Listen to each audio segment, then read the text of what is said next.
श्रीगुरुन् वैष्णवांश्च श्रीरूपं साग्रजातं सहगण रघुनाथान्वितं तं सजीवं साद्वैतं सावधूतं परिजनसहितं कृष्णचैतन्यदेवं श्रीराधाकृष्णपादान् सहगण ललिता श्रीविशाखान्वितांश्च हे कृष्णा करुणा सिन्धु दीनबन्धु जगत्पते गोपेश गोपिका कान्ता राधाकान्त नमस्तुते तप्त काञ्चन गौराङ्गी राधे वृन्दावनेश्वरी वृषभानुसुते देवी प्रणमामि हरिप्रिये नमो महावदन्याय कृष्णप्रेमप्रदायते कृष्णाय कृष्णचैतन्य नाम्ने गौरतिशे नमः नित्यानन्दमहं वन्दे कर्णिलम्बितकुण्डलं चैतन्यग्रजरूपेण पवित्रीकृतभूतलम् आजानुलम्बितभुजौ कनकावधातौ सङ्कीर्तनैकपितरौ कमलायताक्षौ विश्वम्भरौ द्विजवरौ युगधर्मपालौ वन्दे जगत्प्रियकरौ करुणावतारौ नीलाचलनिवासाय नित्याय परमात्मने बलभद्रसुभद्राभ्यां जगन्नाथाय ते नमः गुरवे गौरचन्द्राय राधिकाय तदालये कृष्णाय कृष्णभक्ताय तद्भक्ताय नमो नमः वाञ्छाकल्पतरुभ्यश्च कृपासिन्धुभ्येव च पतितानां पावनेभ्यो वैष्णवेभ्यो नमो नमः जय श्री कृष्ण चैतन्य प्रभु नित्यानंद श्री अद्वैत गदाधर श्रीवासदि गौर भक्तवृंद हरे कृष्णा कृष्णा कृष्णा हरे हरे हरे राम राम राम हरे हरे मुखं करोति वाचालं पंगुं लंघयते गिरिं यत्कृपातमहं वन्दे श्रीगुरुं दीनतारिणं परमानन्दमाधवं श्री चैतन्य ईश्वरं हरि ओम तत्सत् हरि ओम तत्सत् हरि ओम तत्सत्। हरे कृष्णा। सर्वप्रथम भगवान श्री श्री राधा गोविंद हरिज्यू परम दयालु निताई चैतन्य जगन्नाथ बलदेव सुभद्रा मैया महारानी को निताई शालिग्राम गिरिराज श्याम राधा गोविंद हरि भगवान र गुरु शिष्य परंपरा का संपूर्ण भक्तवृन्दहरू विशेष रूपले श्रीमद् भागवतम को संदेश दिनुहुने कृष्ण कृपा श्रीमूर्ति अभयचरणारविन्द भक्तिवेदान्त स्वामी श्री प्रभुपाद जी र एवं रीतले वाञ्छकल्पता स्वरूप यहाँ उपस्थित र इंटरनेट का माध्यमबाट श्रवण गरिराख्नुभएका सम्पूर्ण भक्तवृन्दहरूको चरणकमलमा आशीर्वादको याचना गरेर आजको श्रीमद् भागवतमको कथालाई प्रारम्भ गर्ने अनुमति लिन चाहन्छु किनकि केवल मात्र भगवान र भगवत कृपाले हामीले श्रीमद् भागवतमलाई बुझ्न सक्छौं र विशेष गरी आज अझै धेरै नै अनुग्रहको आवश्यकता परेको छ किनभने स्वास्थ्य अवस्था अलि ठीक छैन र अरु भक्तहरुको झनै ठीक नभएको कारणले गर्दाखेरि बाध्यतापूर्वक यहाँ बस्नुपर्ने परिस्थिति आएको छ। त प्रत्येक दिन हामीहरू श्रीमद् भागवतमको चर्चा सुन्दै छौं र यो श्रीमद् भागवतमको चर्चाले हामीलाई कस्तो किसिमको लाभ दिन्छ। श्रीमद् भागवतमको महात्म्यमा वर्णन छ कि सदासेव्या श्रीमद् भागवती कथा यस्य श्रवण मात्रेण हरिश्चित्तं समाश्रयेत् सदैव सेवा गर्नुस् रे। कसको? सदासेव्या एकचोटि भनेर पुगेन दुईचोटि भन्नु पर्यो किन जुन कुरालाई दोहोर्याएर भनिन्छ त्यो कुरालाई बढी फोकस दिन्छ बढी महत्त्व दिइन्छ भनेर कुरा हामीले जान्नुपर्छ।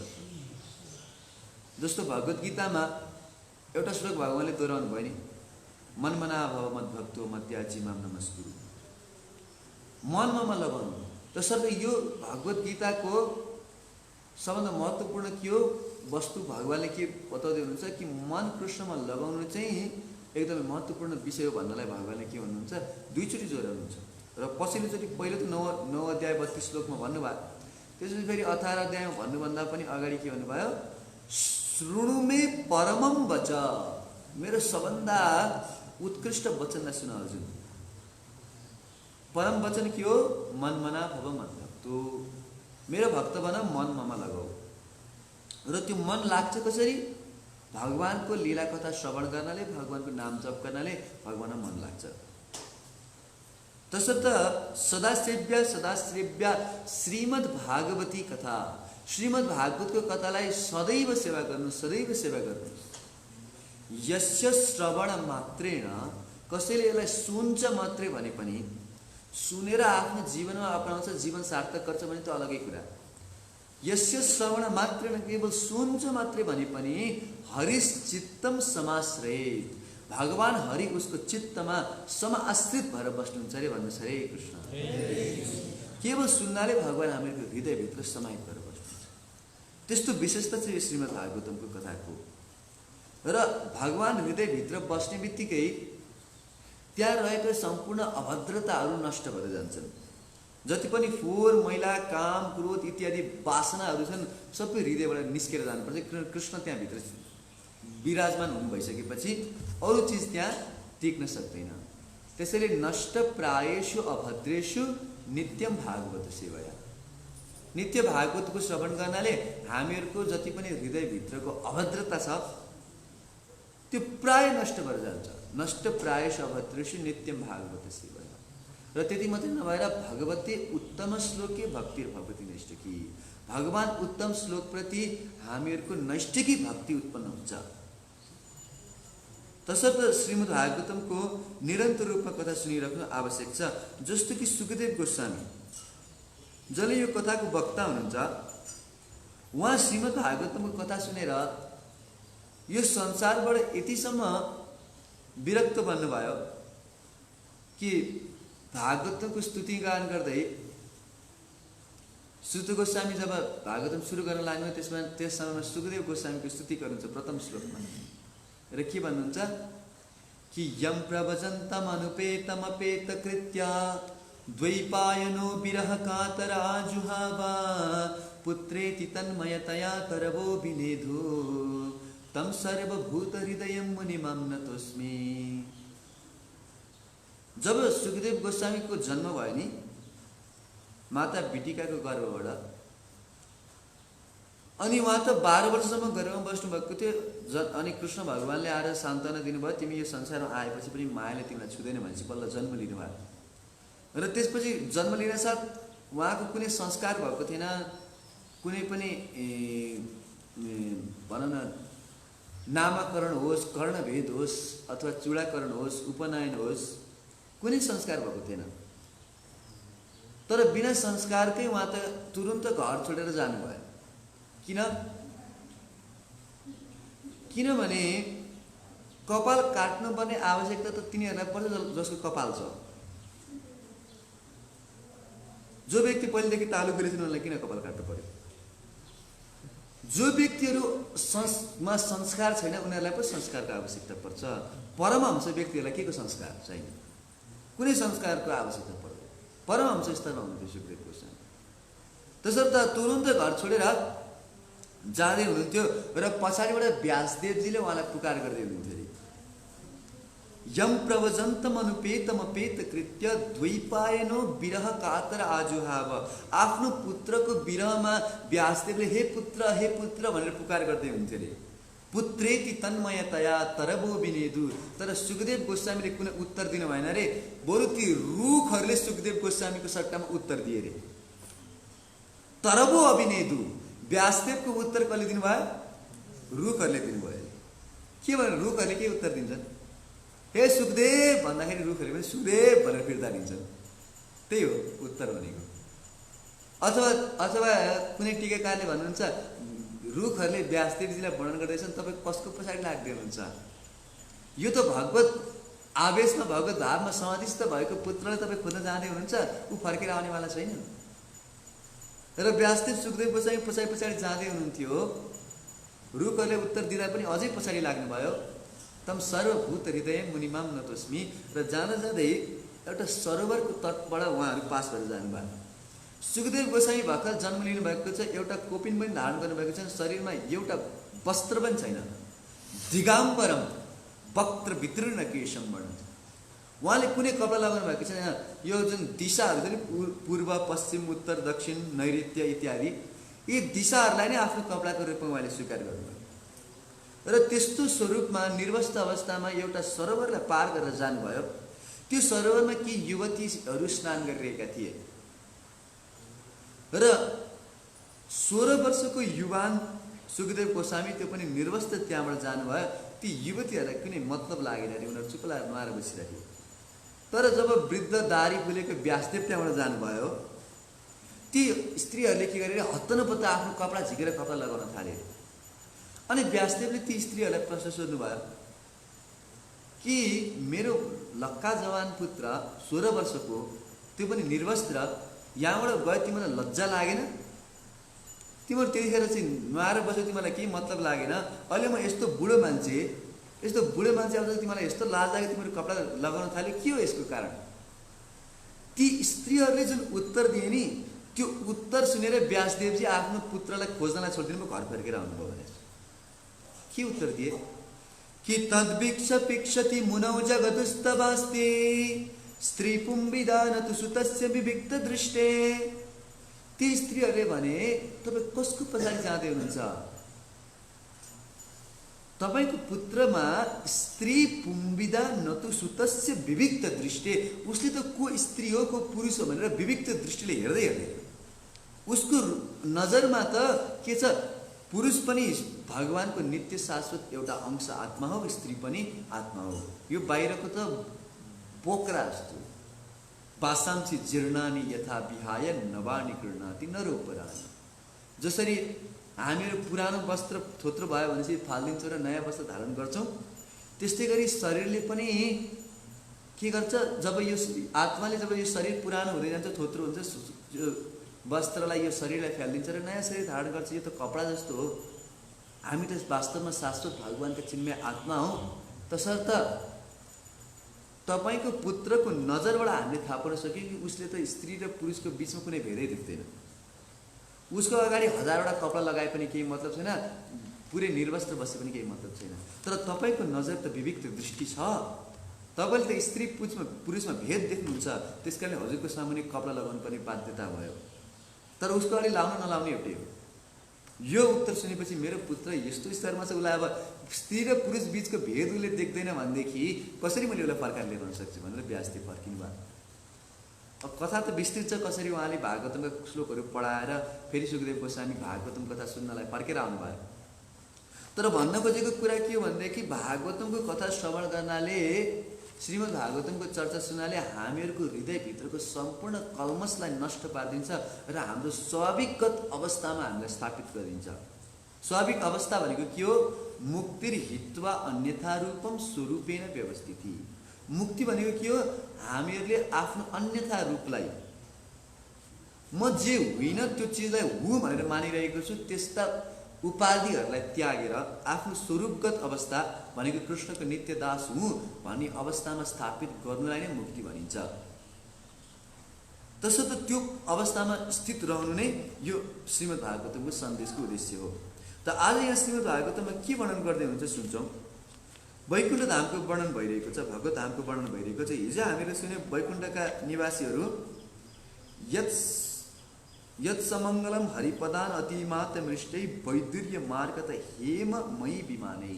सुनका मर्कतमणिका विमानहरूमा चढ्छन् र त्यहाँका स्त्रीहरू अत्यन्त सुन्दर छन्, जसको बृहत कटिटता र स्मित शोभी मुख्य हाँसो छ मुखमा।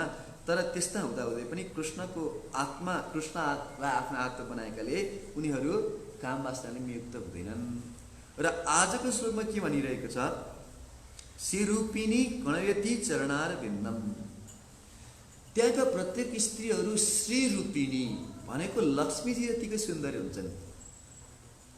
प्रभुपादजी तात्पर्यमा वर्णन गर्नुहुन्छ कि वैकुण्ठ लोकका सबै स्त्रीहरू भगवानका पत्नी हुन् भन्ने कुरा होइन, सबै लक्ष्मी हुन् तर भगवानको पत्नी हुन् भन्ने कुरा होइन। के हो त भन्दा त्यहाँ भगवानका पत्नी नभएर त्यहाँका भक्तका पत्नीहरू हुन्, तर उनीहरू लक्ष्मी देवी जत्तिकै सुन्दर छन् र उनीहरू सबै भगवानको सेवामा संलग्न छन्। र ब्रह्म संहितामा यसको पुष्टि गर्दै के भनिएको छ? लक्ष्मी सहस्त्र शतसम ब्रह्मसेव्यमानम गोविन्दम आदिपुरुषम तमहम भजामि।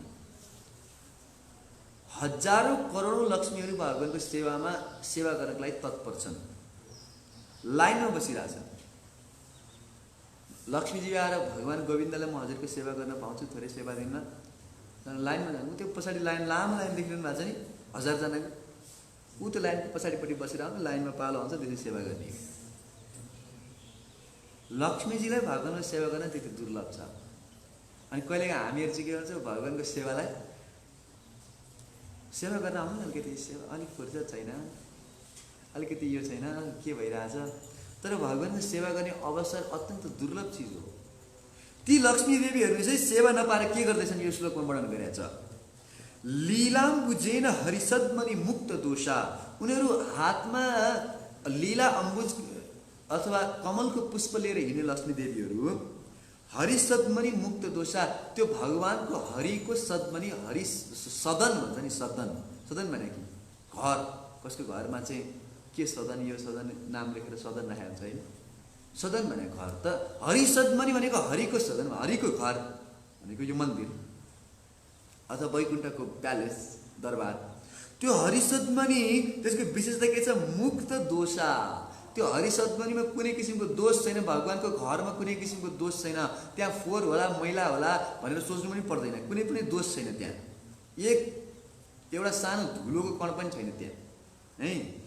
तर उनीहरू के गर्छन् त्यहाँ संलक्षते स्फटिक कुण्डनी उपेत हेम्नी, त्यस्तो भित्ताहरू जुन चाहिँ रत्नले बनेको छ, बीचमा सुनको लाइन छ, त्यस्ता विशेष भित्ताहरू भएको महलमा सम्मार्जत इव यदनुग्रहेण अन्य यत्न, लाग्छ कि ती लक्ष्मी देवीहरू त्यहाँ बढारी रहेका जस्ता देखिन्छन्। ध्यान दिएर सुन्नुहोस् है, बढारी रहेका छैनन्, के छन् रे? बढारी रहेको जस्तो देखिन्छ। इव शब्द लागेको छ नि, सम्मर्जतिव, इव भनेको जस्तै, मानव बढारी रहेछन् रे। किन बढार्नु पर्ने आवश्यकता छैन नि त, धुलै छैन त्यहाँ, के बढार्ने गर? एउटा पनि धुलो छैन, केही पनि फोहोरै छैन त्यहाँ। भगवानको धाममा फोहोर हुने क्वेसनै छैन। तर पनि यस्तो लागिरहेछ कि उनीहरू बढारी राखेछन्। किन? सेवा केही त छैन, बढारेको जस्तो नाटक गरेर भने भगवानको कृपा पाइन्छ कि भनेर केही न केही त गर्नु पर्यो। धुलो त छैन, त्यही पनि बढारे जस्तो, मानव बढारे जस्तो। किनकि त्यो मणिकले बनेको, त्यो हिराले बनेको, त्यो स्फटिक मणिले बनेको र सुनको लाइनिङ भएका भित्ताहरू अथवा भुइँ चाहिँ केले बनेको छ अरे? चिन्तामणि प्रकर सद्म सुकल्प वृक्ष, चिन्तामणिले बनेको छ त्यहाँ भुइँ। बढार्नु पनि कुनै आवश्यकता छैन, तर पनि बढारिराख्नु भएको छ। किनकि प्रभुपादजी भन्नुहुन्छ क्लेनलीनेस इज नेक्स्ट टु गडलीनेस। स्वच्छताबाट भगवत्ता आउँछ अरे। जब हामीहरू शुद्ध परिशुद्ध जीवन बिताउँछौँ त्यसपछि हामीहरू भगवानको नजिक जानलाई योग्य हुन्छौँ। र बाहिरको शुद्धताको लागि हामीले के गर्नुपर्छ? मलिनेर्मोचनम पुंसा जलस्नानम दिने दिने, प्रत्येक दिन जलमा स्नान गर्नाले हामीहरूको शरीरको मल हटेर जान्छ। तर अन्तःकरणको शुद्धिकरण कसरी हुन्छ? अन्तःकरणको शुद्धिकरणको लागि हामीहरूले के गर्नुपर्नेछ? कृष्ण नाम जपी जपी मनको मैलो धुन्छ। कृष्णको नाम जप्ता गर्दै हामीहरूको मनको हृदयलाई सफा गर्न सक्छौँ। जस्तो के भनेको छ? ऐना यो मनको सफा गरी भवज्वाला निभाइदिने, छर्की मङ्गल चन्द्रिका हृदयमा विद्या जिगाइदिने, भर्ने अमृत स्वाद भक्तजनमा आनन्दको सागर, आत्मा शुद्ध गराउने जय हुने श्रीकृष्ण सङ्कीर्तन। यो हृदयको मैलोलाई धुन छ भनेदेखि हामीहरूले के गर्नुपर्छ? भगवानको नाम जप गर्नुपर्छ। र बाहिरको मललाई धुन पर्यो भनेदेखि हामीहरूले प्रत्येक दिन स्नान गर्नुपर्छ। र यहाँनिर के वर्णन हुँदैछ त लक्ष्मीजीहरू के गर्दै हुनुहुन्छ? त्यहाँ भगवानको धामलाई बढार्दै हुनुहुन्छ भन्ने वर्णन आजको श्लोकमा हामीले सम्मर्जितीव यदनुग्रहेण यतत्न, भगवानको कृपा प्राप्त गर्नका लागि। र अर्को कुरा यहाँ के भनिएको छ प्रभुपादजीले तात्पर्यमा, इम्पोर्टेन्ट चिज कि लक्ष्मीजीको स्वभाव चञ्चला हुन्छ अरे। अर्को नाम लक्ष्मीलाई चञ्चल पनि भनिन्छ तर चञ्चला भनिन्छ। उहाँ कुनै ठाउँमा टिकेर बस्नुहुन्न। त्यसकारणले यो संसारमा हामीले देखेका छौँ धनी धनाढ्य व्यक्तिहरू पनि भिखारी बनेका छन् र भिखारी पनि कहिलेकाहीँ करोडपति बनेका छन्। लक्ष्मीको यस्तो चञ्चल स्वभावको कारणले गर्दाखेरि स्थिर बस्नु सक्नु लक्ष्मी, यताबाट उता उताबाट सरेको सरे। तर त्यो लक्ष्मी जो चञ्चल हुनुहुन्छ उहाँ पनि के हुन्छ? भगवानको धाममा चाहिँ स्थिर भएर भगवानको सेवा गर्नमा तत्पर हुनुहुन्छ। तसर्थ कोही व्यक्तिले लक्ष्मीलाई मात्रै प्राप्त गर्न चाहन्छ, पैसा मात्रै चाहन्छ भनेदेखि के हुन्छ? उसको धन सम्पत्ति कुनै टुङ्गो हुँदैन। तर जसले नारायणको साथमा लक्ष्मीजीलाई राख्छ भनेदेखि चाहिँ उसको घरमा के हुन्छ? त्यो लक्ष्मी स्थिर भएर बस्छ। र उदाहरण कसको दिनुभयो? रावणको।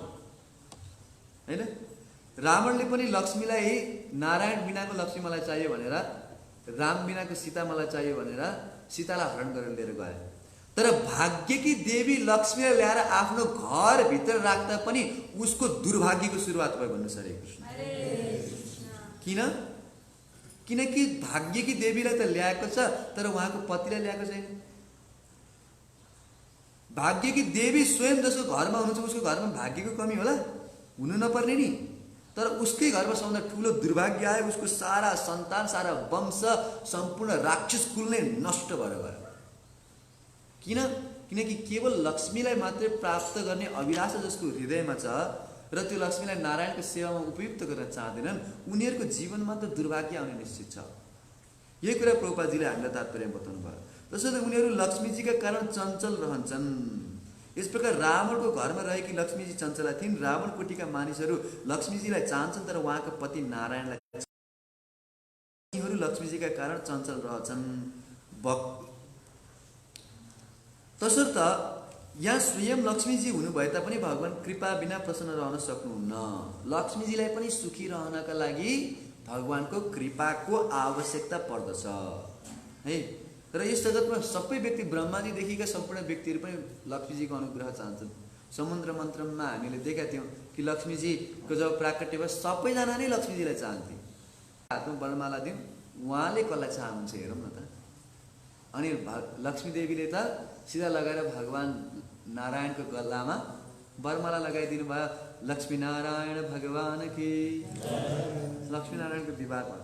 तसर्थ लक्ष्मी नारायणलाई जसले घरमा राख्नुहुन्छ, राधाकृष्णलाई जसले घरमा राख्नुहुन्छ, उहाँहरूको घरमा कुनै चिजको अभाव रहँदैन।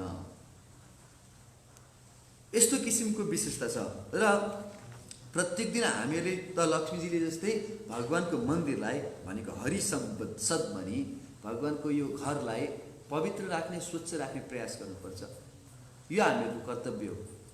किनकि जति जति स्वच्छतालाई बढाउँदै जान्छ त्यति त्यति भगवानको कृपा प्राप्त गर्दै जान्छ। जस्तो लक्ष्मीजीहरू बढार्दै हुनुहुन्छ, भगवानको घरलाई बढार्दै हुनुहुन्छ। र यो बढार्ने चिजलाई, भगवानको मन्दिर बढार्ने चिजलाई श्री चैतन्य महाप्रभुले पनि अत्यन्त महत्त्वपूर्ण मान्नुभएको छ। र उहाँ स्वयं श्रीकृष्ण भए तापनि आफ्नो हातले गरेर हामीलाई सिकाउनु भयो। आपनी करिमु भक्त भाव अंगीकारे, आपनी आचरी भक्ति सिखाइमु सबारे। श्री चैतन्य महाप्रभु यो संसारमा आउनुभएको किन? आपनी आचरी भक्ति सिखाइमु सबारे। म स्वयं भक्त बन्ने छु र मैले गरेर देखाउने छु कि कसरी भक्ति गर्ने भनेर। आफैले गरेर देखाएपछि भक्तले सिक्न सक्छ नि त। तसर्थ एक दिनको कुरा, जगन्नाथ रथ यात्रा भन्दा एक दिन अगाडि श्री चैतन्य महाप्रभुले महाराजलाई र त्यहाँको जुन एडमिनिस्ट्रेटर हुनुहुन्थ्यो उहाँलाई भन्नुभयो 100वटा झाडु माग्नु। 100वटा झाडुहरूद्वारा हामीहरू मन्दिरको के गर्नेछौँ? सरसफाइ गर्नेछौँ, बढार्नेछौँ। जस्तो यहाँ लक्ष्मी देवी स्वयं बढार्नुहुन्छ, स्वयं कृष्ण पनि बढार्न लाग्नुभयो। र 100वटा झाडु मगाउनु भयो, साथसाथमा 7 घट 100वटा घडाहरू पनि मगाउनु भयो। किन? पानी हाल्नलाई। अनि सबैजना जानुभयो किनकि भोलिपल्ट रथ यात्रा छ। भगवान चाहिँ नीलाचलबाट सुन्दराचल जानुहुन्छ। भगवानको जगन्नाथपुरीको मन्दिरबाट कहाँ जानुहुनेछ? गुन्डिचाको मन्दिरमा जानुहुन्छ। 7 दिनसम्म त्यहाँ बस्नुहुन्छ। अब वर्षभरि त्यो मन्दिरमा कोही गएको छैन भनेपछि कति धुलो मैलो फोहोर होला नि, होइन? तसर्थ त्यो मन्दिरलाई भगवान आउनुभन्दा अगाडि हामी सुन्दर बनाएर सफा गर्ने भनेर स्वयं श्री चैतन्य महाप्रभु आफ्नो हातमा झाडु लिएर जानुभयो। र राजाले सबै कुरा एभाइलेबल गरिदिए। र यतिसम्म भन्नुहुन्छ तुम्हारा योग्य सेवा नाही मन्दिर मार्जन, यही एक लीला कर यही तुम्हारो मन। वास्तवमा हजुरलाई सुहाउँदैन यो मन्दिर मार्जन गर्न, तर पनि यो हजुरको लीला हो। त्यसकारण हजुरको लीला पूर्तिको लागि हामी सहयोग गर्छौँ। किन्तु घट सम्मार्जनी बहुत चाहिए, आज्ञा देह आदि सब यहाँ आनी दिए। आज्ञा दिनु, जतिवटा घडा चाहियो, जतिवटा कुचो चाहियो सब एभाइलेबल गरिदिन्छु। हाम्रो यहाँ सफा गर्नु पर्यो भनेर मात्रै भन्नुहोस्, हाम्रो विनोद बाबुले जतिवटा झाडु पनि एभाइलेबल गरिदिनुहुन्छ। गर्ने इच्छा चाहिँ हुनु पर्यो, होइन त बाबु? त यहाँ जति पनि एभाइलेबल गरिदिनु भयो। र नतुन एक सट घट सत सम्मार्जनी, नयाँ 100वटा घडा अनि 100वटा कुचो ल्याएर सबजनाले बढाउन थाले। र महाप्रभुले के भन्नुभयो, सबजनाले मन्दिर एकदमै टल्काएर बढाए। अब एकचोटि पुरा साफ भइसक्यो, केही पनि छैन भनेपछि महाप्रभुले भन्नुभयो अब फेरि तिम्रो हातमा कुचो लिएर जाऊ। र सेकेन्ड टाइममा चाहिँ के गर्नुभयो, अब तिमीहरूले कति सफा गर्छ म हेर्छु। जसले जतिवटा धुलोको कण धेरै एकट्ठा गर्न सक्यो नि मन्दिर सफा गरेर, उसले धेरै सफा गरेको भनेर म जान्छु र उसको हृदय पनि त्यति नै निर्मल हुन्छ। र सबजना अब कुना कुनामा एउटा एउटा धुलो कहाँबाट भेटिन्छ कि कहीँ निस्किन्छ कि भनेर कोसिस गर्दैछन्, किनकि जतिवटा धेरै धुलो भेटियो त्यति धेरै कृपा प्राप्त पाइन्छ। प्रति जन्मे करी आशा चरणेर धुली, प्रत्येक जन्ममा त्यो भक्तहरूको चरण कमलको धुलीको आशा गर्नुपर्छ, खोजी खोजी प्राप्त गर्नुपर्छ। किनकि भक्तपद धुलियार भक्तपद जल भक्त भुक्त अवशेष तीन महाबल। भगवानको चरण कमलका भक्तहरूको चरण कमलको धुली, भक्तहरूको चरण धोएको पानी र भक्त भुक्त अवशेष भगवानको भक्तले ग्रहण गरेर सिद्धिएको जुन अवशेष महाप्रसाद हुन्छ, यो तिनटाले हाम्रो भक्तिमा हामीलाई तीव्रेण भक्ति योगेन यजेत पुरुषम परम, भगवानको एकदम परम आराधना गर्नको लागि के गर्न सक्छ, हामीलाई तीव्र गतिमा अगाडि बढाउन सक्छ। र सबै भक्तहरूले अनेक भक्तहरूले खोज्दै खोज्दै बढार्दै हुनुहुन्छ, अनेक धुलो एकट्ठा गर्दै कोसिस गर्नुहुन्छ। र बाहिर सबैले आफआफ्नो एउटा सानसानो थुप्रो बनाएको छ। एकचोटि साफ गरिसकेपछि सेकेन्ड टाइम साफ गर्दा कति धुलो निस्किन्छ होला सोच्नु न। एकचोटि सफा गरिसकेको छ, फेरि अनि त्यसपछि कुचो लिएर पठाउनु भयो। र अब चाहिँ के हुन्छ, धुलो र सबैजनाले आफआफ्नो धुलो, अब कसैको सानो होला, कसैको ठुलो होला, कसैको यत्रो होला, होइन, धुलोको आफआफ्नो पहाड बनाएर राखेको छन्, आफ्नो महाप्रभुलाई देखाउन मेरो यत्रो भयो मेरो यत्रो भयो भनेर। तर ती सबैजनाले गरेको जुन पहाडहरू थियो धुलोको, सानसानो पहाड थियो नि, त्योभन्दा 100 गुणा ठुलो महाप्रभु स्वयंको चाहिँ धुलोको पहाड थियो। महाप्रभुले कति सफा गर्नु होला, कति विशेष ध्यान दिएर सफा गर्नु होला। र महाप्रभुले कुचो मात्रै लिएर होइन, आफ्नो स्वयंको बहिर्वास उत्तरीय वस्त्र लिएर महाप्रभुले साफ गर्नुहुन्थ्यो। र सबै धुलोलाई हटाइसकेपछि अनि बल्ल के गर्नुभयो, त्यो इन्द्रद्युम्न सरोवरबाट पछाडिपट्टि इन्द्रद्युम्न सरोवर छ गुण्डिचा मन्दिरको पछाडि, त्यहाँबाट 100जना भक्तहरू माटाका घडामा पानी लिएर तयार छन्। र ती सबजना आएर एक एकजना गर्दै ती माटाको भाँडाहरूले पानी खनाउन थाले।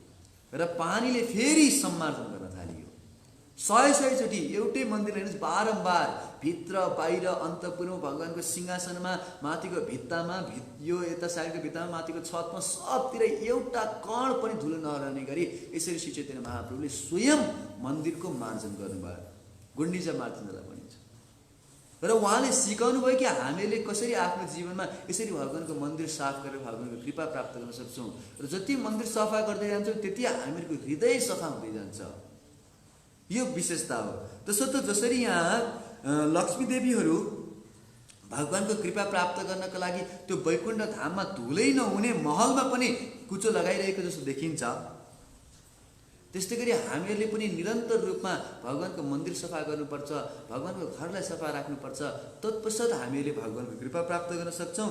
र त्यही भगवानको दिव्य धाममा गएर लक्ष्मीजीहरूको साथमा फेरि त्यहाँ पनि गएर हामी बढार्ने नै हो।